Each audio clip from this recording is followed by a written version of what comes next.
उत्तर प्रदेश सरकार में मंत्री स्वतंत्र देव सिंह वाराणसी दौरे पर हैं। विभागीय अधिकारियों से बैठक भी किए हैं।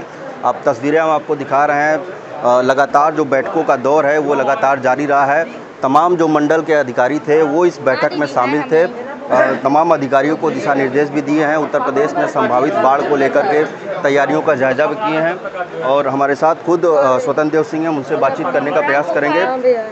सर, वाराणसी दौरे पे हैं, किस तरीके का दिशा निर्देश क्या है? बाढ़ परियोजनाएं जो हमारी चल रही हैं चंदौली में और विशेष रूप से काशी में, तो आने वाले समय में बाढ़ को लेकर किसी प्रकार की परेशानी न हो, क्योंकि बाढ़ की एक चुनौती रहती है। हम नदियों का जो प्रभाव है उसको मैं न्यूनतम रोक सकता हूँ, किसी की कटान ना हो और जनहानि ना हो। तो पिछले 8 वर्षों में लगभग 1600 परियोजनाएं राज्य में हुई हैं, जिसके कारण 40 लाख हेक्टेयर भूमि हम लोग संरक्षित किए हैं। वर्तमान में हमारी 344 परियोजनाएं चल रही हैं राज्य के अंदर। हम लगे हैं कि 15 जून तक ये परियोजनाएं कंप्लीट हो जाएं या 75% के ऊपर हो जाएं, यानी सुरक्षित स्थान पर पहुंच जाएं, जिसके कारण मानसून जिस प्रकार पहले दस्तक दिया है केरल से लेकर महाराष्ट्र उधर गुवाहाटी तरफ, तो हम लोग उसकी तैयारी अभी कर रहे हैं कि जल्दी हम लोग भी तैयार हो जाएं, किसी प्रकार का जनहानि, धन हानि और खेत का कटान भी न हो। तो उसी की समीक्षा बैठक थी। अब स्थलीय निरीक्षण भी करने जा रहा हूँ, प्रगति रिपोर्ट क्या है, प्रगति क्या है, तो साइड भी जा रहा हूँ। दूसरा, हमारे पानी को लेकर हमारे तालाब हैं, बंधी हैं, ट्यूबवेल हैं, हमारे कूप हैं, तो इस सब भी की समीक्षा की पानी की स्थिति क्या है। तो लगभग हमारे सभी नलकूप भी जो आदर्श नलकूप हैं और जितने हमारे ट्यूबवेल भी हैं, तो लगभग यांत्रिक विद्युत दोष क्या है, तो मैं समीक्षा किया, सब ठीक चल रहे हैं। कहीं 8-10 आए, कहीं 10-15 आए, तो वो भी 2-3 दिन में ठीक लोग करवा देंगे। किसी प्रकार का कठिनाई ना हो किसानों को पानी मिले और जल जीवन मिशन का भी प्रगति रिपोर्ट, उनका भी सभी के गांव तक, घर तक पानी पहुंच जाए, इसके लिए रात दिन हम लोग लगे हैं। आदरणीय मोदी जी के नेतृत्व में, राज्य के अंदर योगी जी के नेतृत्व में परिश्रम की पराकाष्ठा हो, जिसके प्रकार किसी प्रकार के किसान को प्रॉब्लम ना हो, समस्या ना हो। सर, अयोध्या में राजा राम कल विराजमान हुए हैं। मुख्यमंत्री योगी आदित्यनाथ खुद वहां पहुंचे थे। तमाम उसको लेकर के भी ये हमारी अद्भुत सरकार है। 14 से आदरणीय मोदी जी समय देश के प्रधानमंत्री बने, काशी से सांसद हुए। आज काशी में कहा जाए कि आमूलचूल परिवर्तन है, देश के अंदर भी आमूलचूल परिवर्तन है। राज्य के अंदर आने योगी जी आने के बाद 17 के बाद एक आमूलचूल परिवर्तन राज्य के अंदर आया और ये अद्भुत सरकार है।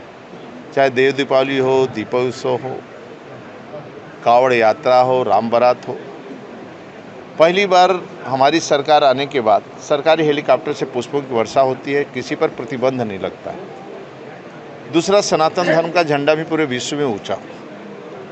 आज सभी लोग, पूरी दुनिया से लोग उत्तर प्रदेश में जो डरते थे आने में, 17 शाम को 5 बज जाता था तो हरिद्वार में ही लोग रुक जाते थे, कौन रात्रि का प्रवास करेगा या गाड़ी से जाएगा, इतना भय का माहौल था 17 के बाद। आज लोग आते हैं, 67 करोड़ लोग दिव्य भव्य कुंभ नहाने आए या स्नान करने आए। आप इसी से अंदाज लगा सकते हैं कि रात दिन गाड़ियां चली और रात दिन लोग चले, 10-10, 20-20 किलोमीटर पैदल चलकर कुंभ में स्नान किया, दिव्य भव्य कुंभ। और संगम में स्नान करने के बाद, पवित्र संगम में और निर्मल स्वच्छ जलधारा में माँ में डुबकी लगाने के बाद अपने को लोग कृतार्थ समझे। और आप देखे होंगे किसी प्रकार के राज्य के अंदर न दुर्घटना हुई, न घटना हुई, और किसी न लूट, न खसोट, न छेड़खानी। पूरे देश से आए, पूरे विश्व से आए, विदेशी पर्यटक आए। और सबसे बड़ी रहा कि उद्योगपति से लेकर फिल्मी स्टार तक, यानी सभी संगम में डुबकी लगाए। तो श्रद्धा के प्रति एक विश्वास जागा है लोगों में, वो आदरणीय मोदी जी के कारण और आदरणीय योगी जी के कारण। तो हमें लगता है कि राज्य के अंदर सुरक्षित है। और यही नहीं, दूसरे तरफ भी देखेंगे तो जो गरीब है, मुसहर, बनटांगिया, थारू, सहारिया, जिनका कोई पुरसा हाल राज्य के अंदर नहीं था, आज उनका पक्का मकान मिल रहा है, फ्री में भोजन मिल रहा है, घर तक नल का कनेक्शन, शौचालय। तो डबल इंजन की सरकार गरीबों के कल्याण के लिए, और एक हाथ में राष्ट्रवाद, एक हाथ में विकास का एजेंडा लेकर हम चलते हैं। कोशिश करते हैं कि कोई गरीब दुखी न हो, सभी को लाभ मिल जाए। जो अभी नहीं मिला है पक्का मकान, उनको भी हम लोग पक्का मकान देंगे। और घर तक सब सुविधा देंगे, शिक्षा फ्री, चिकित्सा फ्री। एक आखिरी सवाल सर, मायावती ने कल प्रेस कॉन्फ्रेंस किया है और वो कह रही हैं कि दलितों को गुमराह किया जा रहा है और आने वाला जो विधानसभा चुनाव है उसे बैलेट पेपर पे कराया जाए। आप कैसे देखते हैं?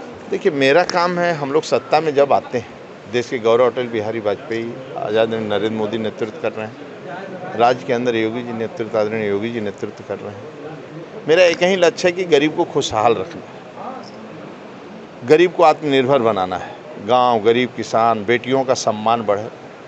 तो आप देख रहे होंगे इस समय वर्तमान की स्थिति, जो बेटियां स्कूल नहीं जाती थी अब जा रही हैं। 12 बजे रात को उसमें किसी समाज की बेटियां हों, अनुसूचित समाज से लेकर सामान्य किसी समाज की बेटियां हों, सबका साथ, सबका विश्वास के साथ मैं पूर्ण विश्वास दिला सकता हूं कि 4 करोड़ का पक्का मकान किसका बना? गरीबों का ही बना। शौचालय सभी की, आयुष्मान का 5 लाख का कार्ड सबको, जन औषधि केंद्र से जो दवा लोग ले रहे हैं, जहाँ पर 100 रुपये का 10 रुपये में दवा मिलता है, ये लाभ किसको मिल रहा है? तो ये लाभ गरीब को है, पंक्ति के अंतिम व्यक्ति को है। और सभी को पक्का मकान बनाना है, देना है, सभी को सब कुछ काम करना है। इसलिए गरीब हमेशा आदरणीय मोदी जी के साथ है, राज्य के अंदर योगी जी के साथ। बहुत शुक्रिया बातचीत के लिए। तो ये थे हमारे साथ बातचीत के लिए उत्तर प्रदेश सरकार में जल शक्ति मंत्री स्वतंत्र देव सिंह, जिन्होंने तमाम मुद्दों पर हमसे बातचीत की। वाराणसी से विनीत श्रीवास्तव, भारत समाचार।